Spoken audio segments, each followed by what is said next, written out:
اعوذ باللہ من الشیطان الرجیم بسم اللہ الرحمن الرحیم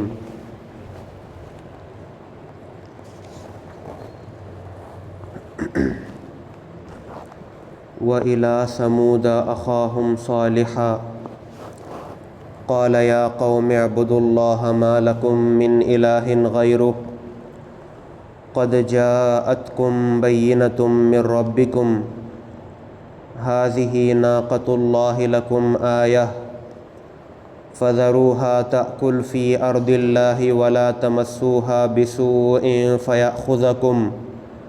فَيَأْخُذَكُمْ عَذَابٌ أَلِيمٌ إِلَىٰ آخِرِ الرُّكُوعِ۔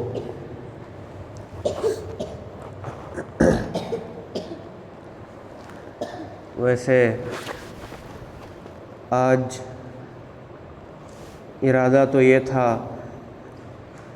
کہ آگے کی آیات کا بیان آپ کے سامنے پیش کیا جائے اور قوم سمود کا تذکرہ کیا جائے، لیکن انشاءاللہ اس کا بیان کل ہوگا، اور آج انشاءاللہ نوح علیہ السلام کی قوم اور ہود علیہ السلام کی قوم سے ہمیں جو سبق ملتے ہیں، ان کے واقعات سے جو ہمیں مورل ملتا ہے، اس کو بیان کیا جائے گا، اور اسی طرح سے چند دلچسپ معلومات اور انٹرسٹنگ نالج آپ کے سامنے پیش کی جائے گی۔ تو نوح علیہ السلام کی قوم کا جو واقعہ آپ نے سنا، اس سے ہمیں یہ سبق ملتا ہے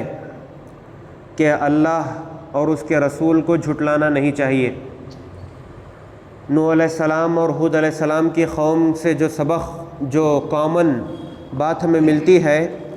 وہ یہی ہے کہ اللہ اور اس کے رسول کو جھٹلانے پر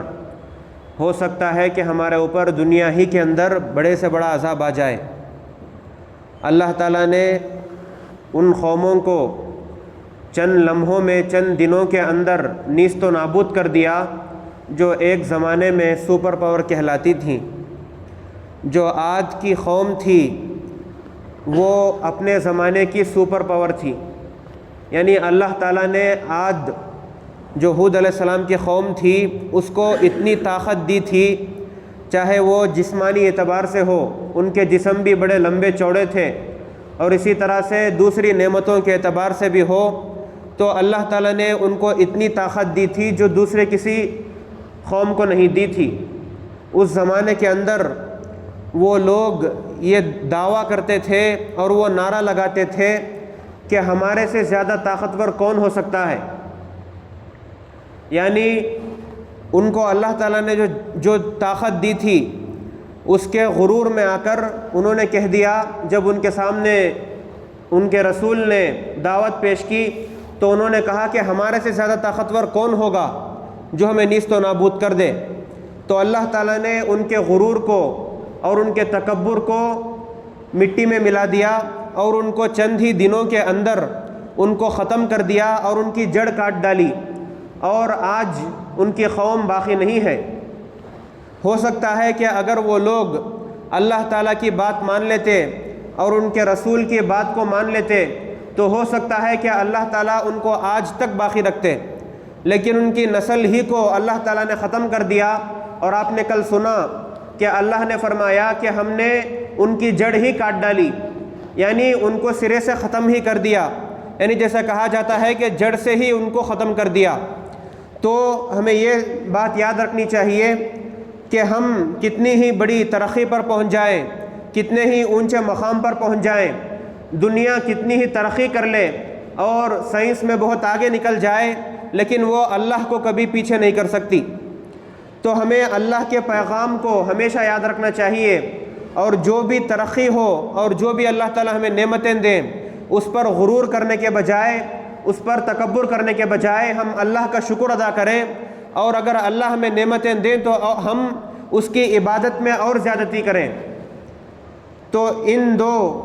قوموں سے ہمیں یہ سبق ملتا ہے۔ اب چند دلچسپ معلومات آپ کے سامنے پیش کر کے اپنے بیان کو ختم کروں گا۔ مورخین یہ کہتے ہیں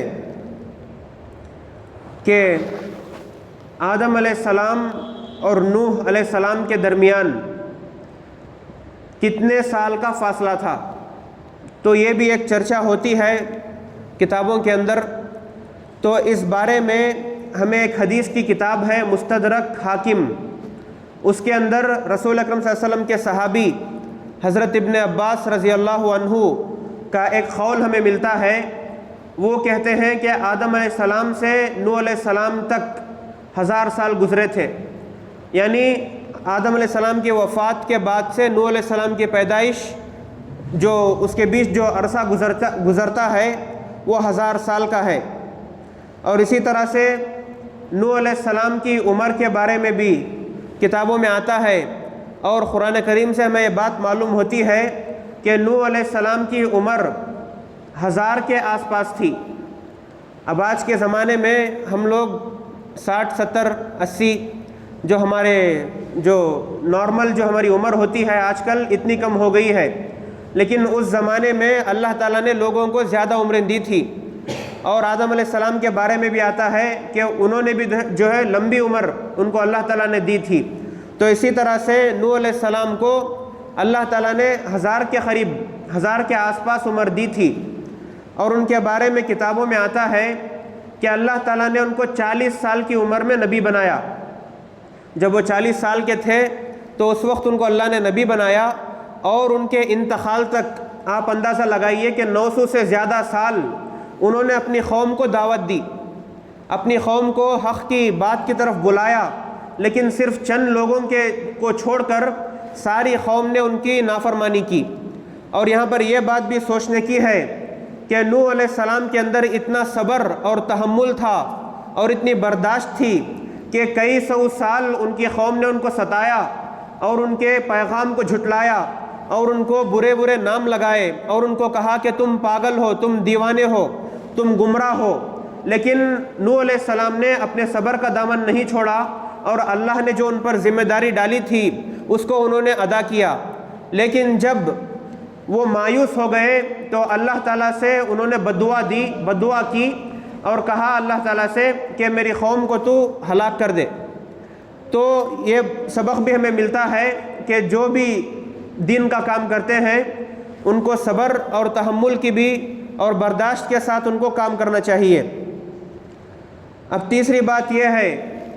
کہ نوح علیہ السلام نے جو کشتی بنائی اور اس میں لوگوں کو انہوں نے سوار کیا، تو اس میں کتنے لوگ موجود تھے؟ تو اس بارے میں ایک مفسر ہیں ابن کثیر رحمۃ اللہ علیہ، انہوں نے حضرت ابن عباس رضی اللہ عنہ کا ایک قول نقل کیا ہے کہ نوح علیہ السلام کے ساتھ صرف 80 لوگ تھے، یعنی کئی سو سال انہوں نے دعوت دی، پھر بھی صرف 80 لوگ ایمان لے کر آئے ان کے اوپر۔ اور کہا جاتا ہے کہ نوح علیہ السلام کی کشتی جس جگہ پر جا کر رکی عذاب کے بعد، تو اس علاقے کا نام سمانون پڑ گیا، یعنی سمانون کے معنی 80 کے آتے ہیں۔ تو چونکہ نوح علیہ السلام کے ساتھ 80 لوگ تھے، تو انہوں نے جا کر جس علاقے میں ان کی کشتی رکی 80 لوگوں کی، تو اس علاقے کا نام ہی 80 یعنی سمانون پڑ گیا۔ تو یہ بات بھی کتابوں کے اندر آتی ہے، اور اسی طرح سے اور بھی کئی معلومات ہیں۔ ہود علیہ السلام کے متعلق یہ بات مفسرین نے لکھی ہے کہ جب ہود علیہ السلام کی قوم کے اوپر عذاب آیا تو ہود علیہ السلام اور ان کے ساتھیوں نے ایک باڑ کے اندر پناہ لی تھی، یعنی جو مویشیوں کی جو جانور ہوتے ہیں ان کی جو باڑ ہوتی ہے، اس کے اندر ہود علیہ السلام اور جو مومن تھے ان کے ساتھ انہوں نے جا کر وہاں پر پناہ لی۔ تو اللہ تعالیٰ کا جو عذاب آیا، جو بڑی آندھی آئی، اس سے بڑے بڑے محل ٹوٹ کر گر گئے، لیکن وہ باڑ اسی طرح باقی رہی۔ تو یہ بھی اللہ کا ایک کرم ہے، اور یہ ایمان کی برکت ہے کہ اللہ تعالیٰ نے ساری قوم پر تو عذاب لایا، بڑے بڑے محل اللہ تعالیٰ نے عذاب سے گرا دیے، لیکن جو ہود علیہ السلام جہاں پر پناہ لیے ہوئے تھے اللہ تعالیٰ نے اس کو نہیں گرایا۔ انشاءاللہ کل جو سمود کی قوم ہے اس کا بیان ہوگا۔ نوح علیہ السلام کے بیٹے سام کی نسل میں ایک انسان آتے ہیں جن کا نام ارم ہے۔ اللہ تعالیٰ نے سورہ فجر میں ان کا ذکر کیا ہے کہ ارم ذات العماد۔ تو وہ جو ارم تھے ان کے ایک پوتے کا نام تھا عاد اور دوسرے پوتے کا نام تھا سمود۔ تو عاد اور سمود یہ دونوں ارم کے پوتے تھے، یعنی جو نوح علیہ السلام کی نسل سے ارم آئے تھے ان کے دو پوتے عاد اور سمود تھے۔ تو عاد کی نسل جو بڑی آگے اس کو عاد کی قوم کہا جانے لگا، اور جو سمود کی قوم نسل بڑی اس کو سمود کی قوم کہا جانے لگا۔ تو اب ہم نے کل عاد کی قوم کا تذکرہ سنا تھا جن کی طرف ہود علیہ السلام کو بھیجا گیا تھا۔ انشاءاللہ سمود کی قوم جو دوسرے پوتے کی نسل ہے اس کا تذکرہ انشاءاللہ کل آئے گا، کل ان کا بیان ہوگا۔ اللہ تعالیٰ سے دعا ہے کہ اللہ تعالیٰ ہمیں کہنے سننے سے زیادہ عمل کرنے کی توفیق عطا فرمائے، اور اللہ کے کلام کو کہنے سننے اور سمجھنے سے ہمیں نیک راستے پر لے کر آئے اور اس کا اثر ہم پر ڈال دے، ہمیں ہمارے دلوں کو اچھی زمین کی طرح بنا دے۔ جس طرح میں نے کہا تھا کہ اچھی زمین جو ہوتی ہے وہاں پر بھی برسات ہوتی ہے اور بری زمین پر بھی برسات ہوتی ہے، لیکن اچھی پیداوار وہیں سے نکلتی ہے جہاں کی زمین اچھی ہوتی ہے۔ تو اللہ سے دعا ہے کہ اللہ تعالیٰ ہمارے دلوں کو اچھی زمین کی طرح بنا دے کہ اللہ کے کلام کو سننے کے بعد ہمارے دلوں پر اثر پڑے اور ہم اپنی زندگی کو اللہ کے احکام کے مطابق کر لیں۔ اللہ تعالیٰ ہمیں کہنے سننے سے زیادہ عمل کی توفیق عطا فرمائے۔ آمین۔ وآخر دعوانا ان الحمد للہ رب العالمین۔